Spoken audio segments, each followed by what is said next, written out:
Hey there! Do you need massive procedurally generated dungeons fast for your Minecraft world? Then you've come to the right place. Your answer is already coded into the game without mods or plugins by Mojang. Introducing the Jigsaw Block. This is going to be a quick tutorial on how to make your own dungeon styles using the Jigsaw Block, as well as how to get your own custom procedurally generated dungeons if you want to use them on your own worlds or servers as naturally as generating structures. All done without mods or plugins and can be done in single player or on a server. Let's hop right into it.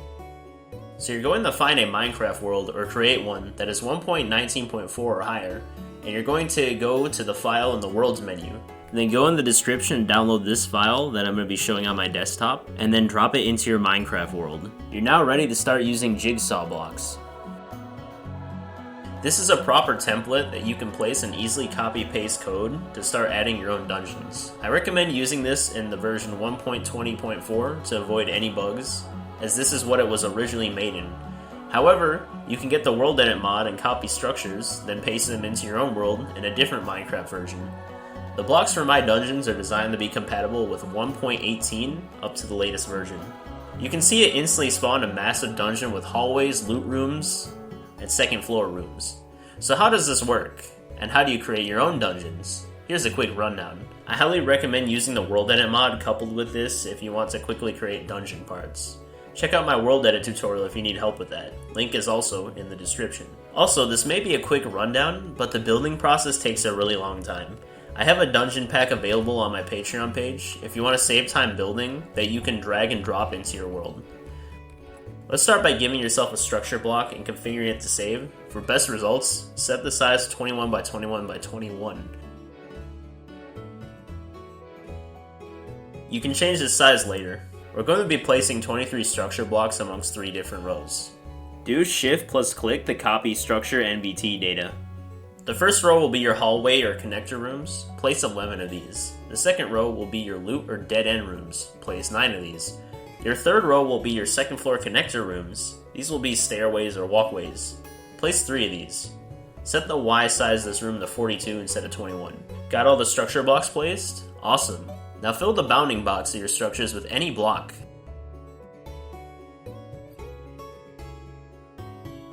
Then grab a sword with world edit and use /br sphere 4. Start carving out the first room of your dungeon, and you're going to do this to all 23 pieces that you made for every part of the dungeon. Or you can select 2 corners in spectator mode and do /set air. It's really just up to you and your style of dungeon you want. Start adding to your dungeon hallways, building everywhere, leaving open air holes where the rooms will connect with each other. In each door edge, add a jigsaw block with the puzzle piece and arrow facing this way, and set it to this name. This represents where the next jigsaw block will be, and you can change it later. So rather than explaining it, I think I'm just going to do a time lapse of me building this since I'm kind of sick, so here you go. Here's me completing this in every room step by step. Just follow what I'm doing. Remember to place jigsaw blocks at each entrance, which I will be doing at the end of the time lapse. For every entrance, I highly recommend having them all at the same Y level. This will give you the best results. For stair rooms, remember we had it at a Y42 level. You're going to place the second floor jigsaw block at Y22 for best results. For all the rest of the pieces, place the jigsaw blocks with the arrow pointing away from it at every entrance of your dungeon parts. Make sure they all have the same text as what I'm showing on the screen right now. Once you're finished, all your entrances should look like this. Now you're going to open every structure block and you're going to name them test 1, right? You're going to do save. So this is saved, and then we're going to go to the next one, type in test 2, click save, and just keep doing this down the whole row until you get every block named. So like I'll do test 3, that'll be test 4, test 5, etc. And just do it till you got all of them. So now everything you've done is all set up in game. We're going to save and quit the title, you're going to go to single player, open your world, do open world folder, go to datapacks, open my file right here, Lurfing, Lilgen, template pool.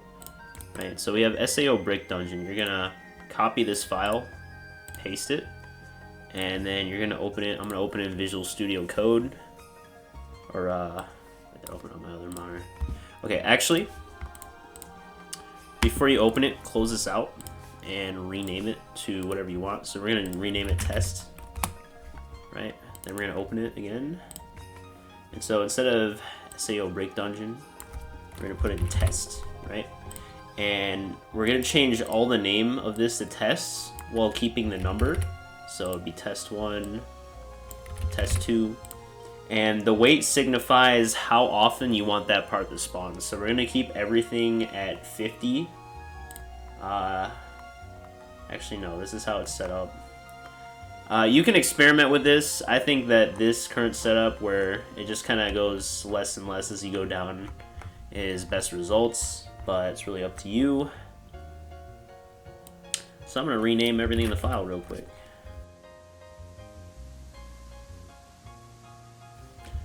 So I noticed real quick that we actually have 23 parts in here, if I can find it. Where is it? So you have 23, but in the text file we only have 22, right?